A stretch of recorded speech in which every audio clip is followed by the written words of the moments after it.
why are these changes happening to me? Oh, he said, that's nothing, you know, it's just you've been lifting weights and, you know, these are some of the things that happen to you. You're getting stronger, so don't worry, don't worry. So over the course of a year, of course, I competed at the first World Championships in 1983, and that was my biggest and greatest race. I started winning. I mean, I started running fast. I started, you know, being popular, and I'm like, okay, this is happening for me. This is really happening for me. So I had a real good 1983 season. Very nice. I mean, I was ranked #2 behind Evelyn, which was good. I mean, I came close to beating her a couple of times. I was like, oh, wow, I'm getting on top. I wanted to be #1, and he knew that. So after 83, I was, he set up an interview with Life magazine. And this was like September, October. And at that time, my season was kind of like new. I was going into cross country, and I was not really in shape. So I did the interview, and they had me running behind a van. The van was traveling like 10, 15 miles an hour. And I really wasn't in any sprint shape, but I was trying to stay up with the van and, you know, running behind it. And they said, wow, great, can you go faster? I'm like, sure, go faster. So I was running and running and running, and then my legs started tightening up. And when my legs started tightening up, I told the coach, I said, look, my legs are tightening up, can we stop? And then the weather started getting cold, and just so many things was going on. Okay, Diana, do another one, do just a couple more. You know how they do. We want to see the anguish in your face. We just want to see how well you can, you know, look kind of crazy. But to me, it was something that I had to do. Because he was building a life. He was building me up to be #1. Oh, Life magazine? You know, Life magazine, one of the national magazines all over. So I said, okay, here's another opportunity. My life, he's controlling it. Everything was going perfectly. I had a couple more runs to do, and then the van had kind of increased its speed. And I was trying to stay up with the van. And all of a sudden I was running, I heard pop. I jumped in the air and I fell down. My left hamstring, I pulled a muscle. And I just fell to the ground. I was just in so much pain. He runs over, the coach runs over, and I'm looking at him. And this guy was like really strong, powerful. He was only about 5'5", you know how they Neapolitan kind of guy, complex kind of thing. So he was real strong. Looked at him, I looked up at him, and he was like, oh my goodness, what have I done? And he looked so worried for me because all the plans that he made for me went out the window, kind of, sort of. So I had to go to rehab, get training, and get my muscles back repaired. And at the same time, he gave me some different kind of vitamins. And this time it was a little different this time. Okay, still being naive, I didn't know. I said, okay. He said, well, you take these. And he gave me a schedule to take the vitamins, steroids. And he said, stay on this program, and then, you know, just, you got to follow the program. You got to eat well, and you got to do all of these things to keep you back on track. And I said, okay, with the treatment and the drugs, okay, my body repaired itself. The muscles kind of repaired itself, but not to the type of speed and the strength that I needed. So around 1983, I'm sorry, March of 1984. Now, this is the Olympic year. I had 3 months to make the Olympic trials, before the Olympic trial. So in 1983, he advised me, or he set up an appointment to see a doctor. And it was a doctor, his name was Dr. Robert Kerr. He was very popular when it came to giving steroids to athletes, whether it was bodybuilders, track and field, whatever. So he set up an appointment, and actually I went, because at this time, okay, desperation, I become dependent on it.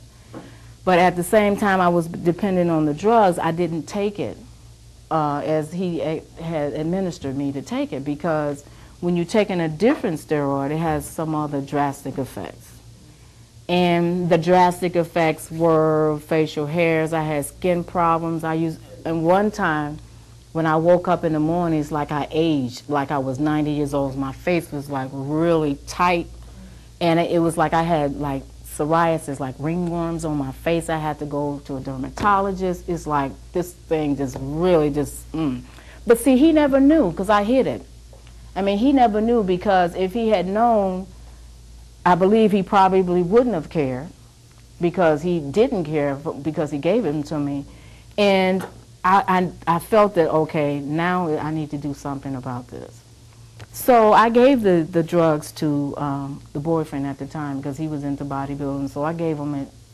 I didn't even care. I mean, whatever. So at this point, you know, I said, well, give it to him. He can take it. I'm just going to stop taking it.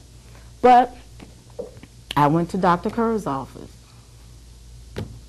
And when I went to Dr. Kerr's office, I saw so many athletes that I knew in track and field. I walked in that door and I was like, oh my goodness, not you. You? Oh, not you. And I wanted to walk right back out the door. But I said, okay, you in here now, just go through it and let's see what happens. So I stayed, talked to the nurse. They called me up, signed the papers, saw the doctor. They gave me blood tests and all that. Went into the room and put on, you know, the little gown from the waist, you know, out, back, whatever. And when they give you these, it's called HGH, it's a human growth hormone. And that was like a masking agent, because they were not testing for human growth hormones. So the doctor came in and he said, you know, introduce himself, tell me what the side effects are and the release form and all. I said, okay, I'm fine with that. And he said, well, you need to get an injection, and an injection will have to be in your buttocks. And I was like, oh, Lord, because I didn't like needles. I couldn't stand needles. I have a phobia about needles, so I was like, and he pulled out this needle. I'm like, oh, Lord. This guy about to stick me in my butt with this needle. So, you know, I went and I did it, and he stuck me, and I was in so much pain. And I said, oh, wow, I said, this is not for me. This can't be for me. So he told me, he said, you have 10 weeks to be on this. Once a week, you can come in my office and I'll stick you, and it was $100 a shot too. Or I can give you the drug and you can take it and have somebody do it, you know, give you the injection. I was like, I don't think so. So in my mind at that time, that's when I was like, oh no, I gotta stop. This is it. I can't do this anymore. So 3 months later, well, let's go back. I told Chuck Divas, okay, I went to the doctor, and he said, you know, he asked me what happened, and I told him what happened.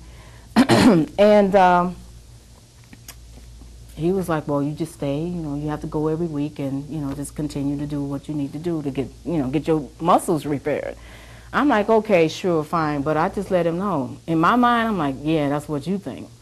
I never went back because of the needles, and that was really frightening me. And then, two, you know, I just couldn't see myself going through this to this degree, you know. And when the first shot, I was like, hey, that's it. But I never went back. So the Olympic trials come. It was in Los Angeles, and I ran okay, but my legs were still not 100%. It was like 85. Nothing helped my legs. I mean, no matter how fast I tried to run, it just wouldn't go. It was like, look, you need more time to repair it, and, you know, it just wouldn't move. So I did place 4th in the Olympic trials, and that gave me an opportunity to be on the relay team. So after the Olympic trials, I had to get tested, and they test your urine. I had to pee and, you know, whatever, do a little urine test and everything. But the sad part about it is, to do that kind of test, there's some kind of privacy. And usually what they do is, they have someone to escort me in. And usually you go into a stall and you just use the bathroom. But this time the lady kept the stall up, and I'm like, wait a minute, hold up. What's up with this, in so many words? And she said, well, this is a new policy, because a lot of times these athletes have like catheters and they put somebody else's urine in there. And then she says, for my own protection. So, you know, I did my thing, whatever. Put the urine in 2 bottles, A bottle and a separate B bottle, and they sealed it and everything was fine. 2 weeks later, I had to compete or run with the team. You know, we had some relay practices and everything. And